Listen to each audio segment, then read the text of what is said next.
നമസ്കാരം. 70 വയസ്സിന് മുകളിലുള്ള പൗരന്മാർക്ക് സൗജന്യ ചികിത്സ വാഗ്ദാനം ചെയ്യുന്ന വയോവന്ദന കാർഡിനെ കുറിച്ച് നിങ്ങൾ കേട്ടിരിക്കും.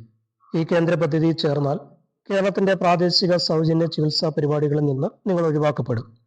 അതുമായി ബന്ധപ്പെട്ട കാര്യങ്ങളാണ് വീഡിയോയിൽ ഷെയർ ചെയ്യുന്നത്. നിങ്ങൾ ആദ്യമായിട്ടാണ് ചാനൽ കാണുന്നതെങ്കിൽ ചാനൽ സബ്സ്ക്രൈബ് ചെയ്യുക, വീഡിയോയ്ക്ക് ഒരു ലൈക്ക് കൂടി ചെയ്യുക.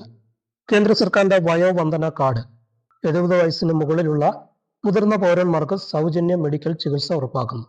അതിന് വരുമാന പരിധിയില്ല. പക്ഷെ നിങ്ങൾ ഈ പദ്ധതിയിൽ ചേരുമ്പോൾ കേരളത്തിലെ കാരുണ്യ ആരോഗ്യ സുരക്ഷാ യോജന പദ്ധതിയിൽ നിന്ന് നിങ്ങൾ ഒഴിവാക്കപ്പെടും. നിങ്ങളോ നിങ്ങളുടെ കുടുംബാംഗങ്ങളോ കേന്ദ്ര വയോവന്ദന കാർഡ് പദ്ധതിയിൽ ചേർന്നാൽ നിങ്ങളുടെ വീട്ടിലെ എല്ലാവരും ഈ പ്രാദേശിക സൗജന്യ മെഡിക്കൽ പദ്ധതിയിൽ നിന്ന് ഒഴിവാക്കപ്പെടും. ഇവിടെയാണ് കാര്യങ്ങൾ സങ്കീർണമാകുന്നത്. കേന്ദ്ര പദ്ധതി സംസ്ഥാനത്ത് തുടങ്ങിയാലേ സംസ്ഥാന സർക്കാർ ധനസഹായ പദ്ധതികളിലേക്ക് വീണ്ടും അംഗങ്ങളാകാൻ കഴിയും. നിർദ്ദേശമില്ലാത്തതിനാലും സംസ്ഥാനത്തിന് ധനസഹായമില്ലാത്തതിനാലും അതിപ്പോൾ സാധ്യമല്ല. അതുകൊണ്ട് തന്നെ കേന്ദ്ര പദ്ധതിയുടെ രജിസ്ട്രേഷൻ ഇപ്പോൾ തുടങ്ങരുതെന്ന് CSC ഡിജിറ്റൽ കേന്ദ്രങ്ങൾ, അക്ഷയ കേന്ദ്രങ്ങൾ എന്നിവയ്ക്ക് നിർദ്ദേശം നൽകിയിരുന്നു. ഈ നിയന്ത്രണങ്ങൾ ഉണ്ടായിരുന്നിട്ടും നിരവധി CSC ഡിജിറ്റൽ കേന്ദ്രങ്ങൾ, അക്ഷയ കേന്ദ്രങ്ങൾ, മറ്റ് സംഘടനകൾ എന്നിവ ഇപ്പോഴും വയോവന്ദന കാർഡ് പരിപാടിയിൽ ആളുകളെ ചേർക്കുകയും വയോവന്ദന ചികിത്സാ കാർഡുകൾ നൽകുകയും ചെയ്യുന്നു. സംസ്ഥാന സർക്കാർ പ്രത്യേക നിർദ്ദേശം നൽകുന്നതുവരെ നിങ്ങൾ ഈ കേന്ദ്ര പദ്ധതിയിൽ ചേരരുത്.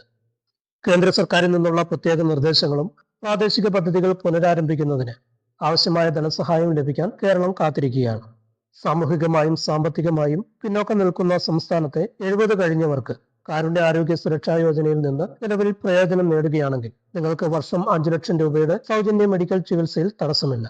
അതുകൊണ്ട് കേന്ദ്ര പദ്ധതികൾ സംസ്ഥാനത്ത് പൂർണ്ണമായും പ്രവർത്തനക്ഷമമാകുന്നതുവരെ നിങ്ങൾക്ക് ഈ പദ്ധതിയിൽ ചേരരുത് എന്നാണ് അധികൃതരുടെ നിർദ്ദേശം. ഈ കേന്ദ്ര പദ്ധതികളിൽ ചേരുന്നതിനെ കുറിച്ച് തീരുമാനങ്ങൾ എടുക്കുന്നതിന് മുൻപ് നിങ്ങളുടെ പ്രാദേശിക ആരോഗ്യ അധികൃതരോടോ ഡിജിറ്റൽ സേവാ കേന്ദ്രങ്ങളിലോ അന്വേഷിക്കുക. മറ്റൊരു വീഡിയോയുമായിട്ട് വീണ്ടും കാണാം.